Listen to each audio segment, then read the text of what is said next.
تقريبا دي اخر مره هتشوفوا فيها الفرع ده. الفرع ده يا جماعه هو فرع الرحاب اللي احنا بدانا فيه الحلم مع بعض، لكن للاسف الفرع ده بقى صغير جدا علينا، بقيناش قادرين ان احنا نستوعب حضراتكم فيه، فكنا بنضطر ان احنا نكون موجودين هنا، والمكان ده يعني مش اظرف حاجه للدستويه. فعشان كده قررنا ان احنا ننقل لمكان اكبر بكتير. نقلنا في التجمع الاول على بعد 6 دقائق بالظبط من بوابه 6 في الرحاب في التجمع بالظبط عند اكاديميه الشرطه، تقاطع محور السادات مع مصطفى كامل. وده يا جماعه الاسكان بتاع الجي بي اس. شغل الجي بي اس وتعالى لنا ان شاء الله يوم الخميس والجمعه اللي جايين 11 و12 يناير. هنستناكم كلكم تنورونا. عاملين لكم 3 بوكسات جامده جدا: بوكس التجمع شاورما، بوكس التجمع حواوشي، بوكس التجمع ميكس، وبتبدا من اول 175 جنيه بس. كل اللي عليك ان انت باشا تشغل الجي بي اس وتيجي تنورنا في الفرع الجامد ده. يلا بقى نتفرج على الفرع سوا. لسه خارج من بوابه الرحاب حالا اهوت، وده الطريق وده الجي بي اس.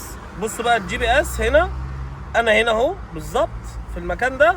حركه بسيطه جدا، هنطلع كده طوالي واللوكيشن اهو. يلا بينا نروح. مميزات المكان: اولا يا جماعه في ركنه وفور فري، حاله مختلفه تماما. ده الفرع الجديد يا جماعه، اللهم بارك. عندنا فوق هنا بلكونه، عندنا اندور، عندنا الاوت دور. ان شاء الله مستنيينكم كلكم يوم الخميس والجمعه اللي جايين في نفس المكان ده. هنعمل ايفنت وبوكسات جامده جدا وخصومات نص دسته اللي انتم متعودين عليه.